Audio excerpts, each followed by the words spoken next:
that'll work. Anyway. Alright, welcome to Dodgee's Garage. And on this episode, we have to replace the radiator in the Mazda after Mr. Roo decided to smack into it and cause a bit of damage. I've got to take that off and glue that as well. So, I'm not sure if any of you know. Well, I told you, but yeah. I hit a Roo 2 days after I got this registered, and I thought it was okay because I only dent the bonnet and busted this grill, but apparently it whacked this enough that one, it bent that support, and two, the radiator started to leak.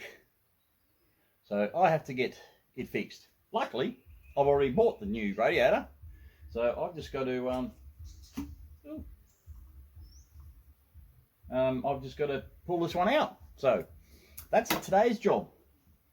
And it stopped raining, so that's always good. So let's get stuck in it. That's why I put it under cover here, because it was raining. So, because it seems to rain every day down here. So we'll rip this out and replace it. Shouldn't take too long. We'll get to it. Alright, so there it is. Now, it wasn't that much. About 150 bucks or so. That should go that way. Well, they're strapping down pretty bloody good. So let's not try to stab myself.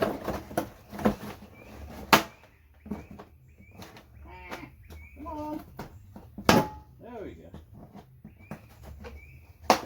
Let's do this away from you, Bruce, not in front.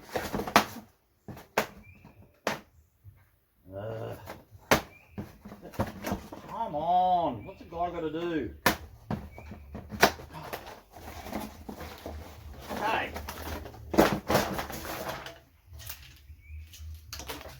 Nah. Rightio. Geez, they're really not that big, are they? Alright. Sweet. So on mine, just the top tanks and the bottom is plastic, they're only crimped on it. All around the crimping, it's broken. There's a seal, so that's where it leaks. But that should be fine. Never done one in the Mazda before. You know, we'll find out. Right, so after much yelling, screaming and swearing, I managed to get the old one out. Compare it to the new one. What differences could there be? Oh, that would be the first difference. That is in the right spot. So, it looks like the auto trans lines are completely different. But I think I've got enough length that I could still use that and just cut it short so it doesn't have to go over. I'm going to have to put this in and just see. This one has been through a little bit of the wars. Not too bad for a 20-year-old radiator, because it's not as good as a brand newie. But yeah. So apart from everything else being kind of the same, oh, better not lose that. Ooh. So that should go on to him. Actually, I better put that underneath. Anyway, right, so the outlet is different. Great. And I had to pull off the fans individually first to get down there, because in all their wisdom, they use these clamps on everything. Everything. How much a pain in the ass they are. Not to mention how many cuts you get. I haven't got any cuts at the moment, thank God. A couple of bruises though. Anyway. Alright, let's see what I can do with this.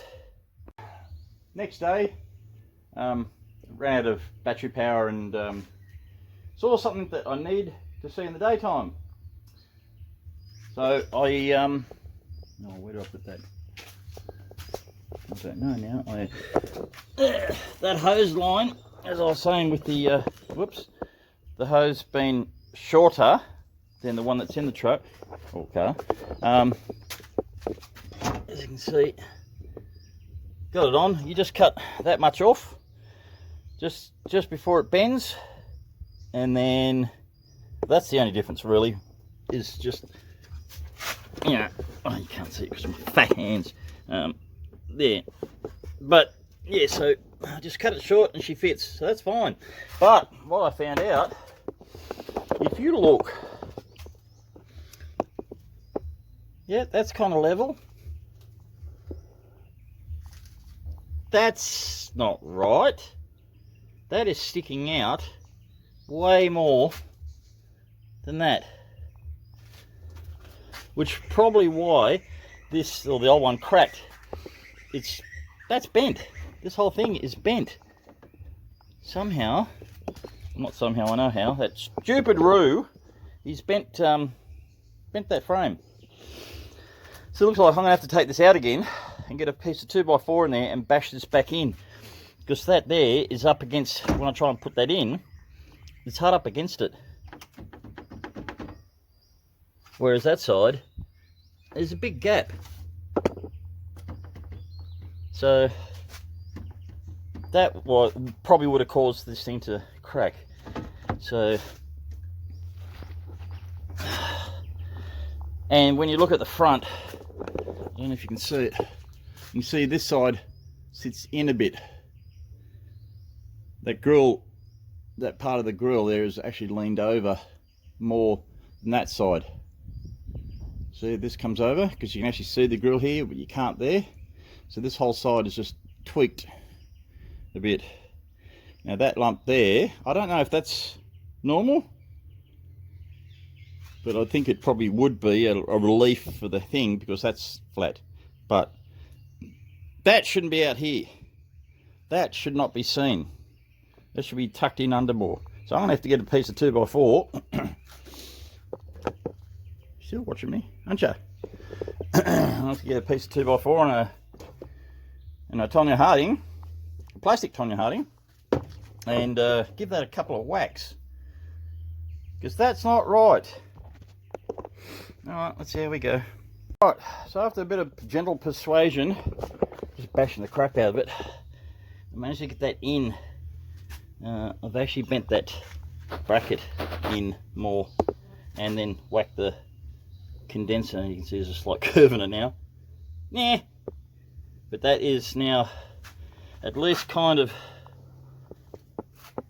where that should be, but at least it's a gap. So anyway, it's all back on. These fans, they come out separately.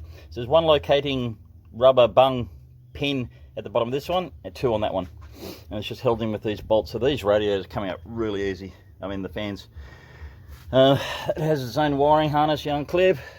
Same for that one, has its own wiring harness clip. And that's pretty much it. So yeah, banged the crap out of this. As you can see, that's all dented now, and this is now leaning back a bit because I can't get in enough throws room in there, but it looks a bit straighter. This has come out a little bit, not a great deal. And then when I undid this screw for this mount here, because I was going to take this grill off and glue it because it's buggered, as soon as I unscrewed it, it dropped straight through the captive nut. And I have no idea where it went. It's in there somewhere. Probably in there. Oh well. That'll just have to stay. Did I mention I hate these things? They're stupid. Pliers barely do it, and then you end up bloody cutting yourself. There's anyone who works on these old cars or trucks which have those, you just rip yourself to pieces. Oh. Anyway, all that's in. Bottom hose is on, top hose is on, overflow jigger is on. That's it. It's really not that difficult. I mean, it'd be a lot easier if I didn't have to panel beat everything. And you'll notice that that headlight is flush. This one is no longer flush. because that whole, I'd have to pull out this whole front, everything, bumper and everything, to get in there and pull this whole frame forward enough that then this sits right. For a $1,000 car, I'm not going to worry about it. Well, it's $1,000 now, it's got rego on it. And then I had to replace the front struts. But there you go. I think that's pretty much in. Alright. So, now I've only got ball water on this place, so... Oh, before you even start doing this, which I should have done, grab some coolant. That, because you can't drive anywhere. Well, I can't drive here because it's blocking the other car in there. So grab some coolant, water or hoses or whatever, before you start pulling the car apart. It makes it easier. Now I think I have a bottle, 10-litre bottle of coolant somewhere up in the shed. I'll go grab that and we'll put this back together. Fill it up and then run it. Seems like the right way to do things. Roundabout. But yeah, I've got ball water, so I'd rather have fresh water or deionized water, which is basically balled water left to cool. Is deionized, whatever, I don't know. I'm not a scientist. So we'll do this and then see how we go. So we'll come back to that in a second. Right. So it turns out the bottle I had too close to a fire and it melted the cap on. But it's actually concentrate, not premix, so I still have to use ball water. And I took that apart and gave it a quick flush in hot soapy water because I had chunky bits, as you can see, which is clean now. No chunky bits, but I need a bottle brush or something. Can't see any leaks, so I can't see anything. Where's the torch? I'm more worried about the transmission lines because they're only held on with those stupid clips as well. They're not like secure, so obviously it's not high pressure. It's not leaking. Can't see any fluid leaking. So she's going well. Well, one thing I did notice, I don't know if it'll come across in the video,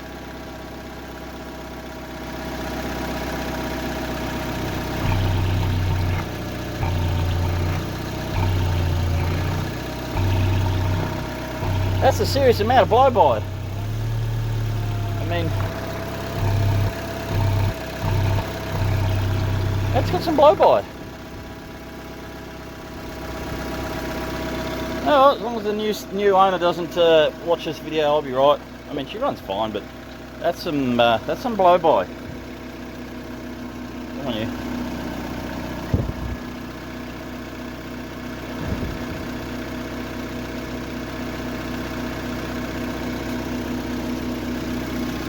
I'll have to go for a drive down to the shops to get it up to temperature and just see, because I need some food and stuff, and milk and cat food. But that's full of concentrate and mix now, so that's fine if it needs to draw more back in. And other than that, it actually looks good. So if it wasn't for my panel beating and having to do this in the middle of the night, trying to work out how to get these damn things off the things down there and these clips, this would have been done in probably half an hour. Just literally undo these two fans, undo the clips for the radiator hose and the ATF hose, or AT hose, tranny hose.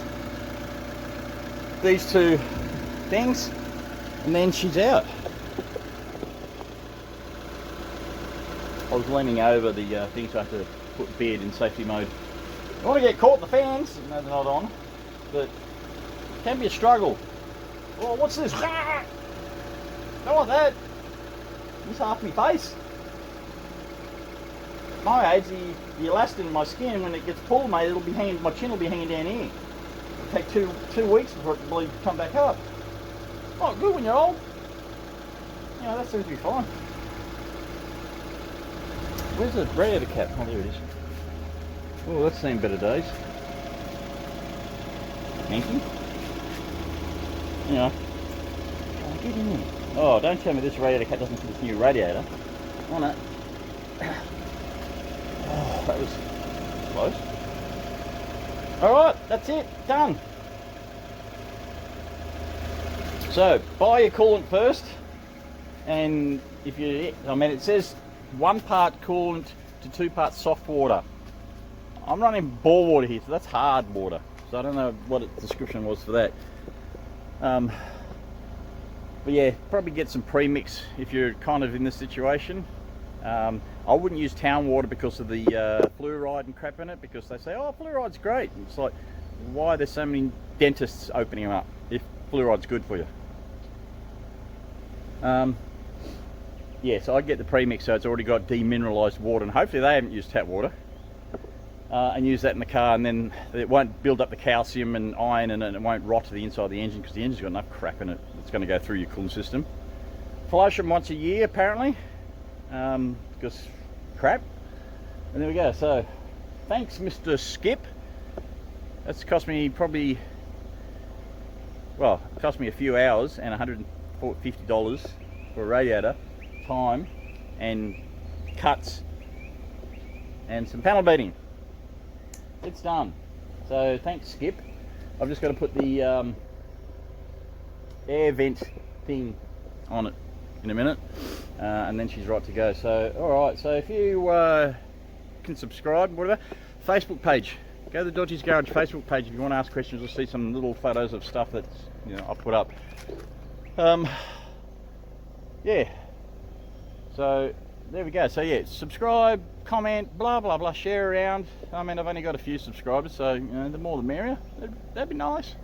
And we'll see how we go. So next project, I don't know what the next project. This channel's unscripted. I don't know. Maybe they're Valiant. Oh no, I got the radiator for the Effie now, so I might do the radiator now. That's going to be easy because no panel beating. Although the radiator is 5 times the size and weight. Who knows? Who knows? Anyway, enough of that. Enjoy, work, wrench, do stuff, fix things. Don't be lazy like me. And try not to hit roos as well, because they do bad stuff. Roos are bad. Yeah, damn things. Alright, cheers guys. Hooroo.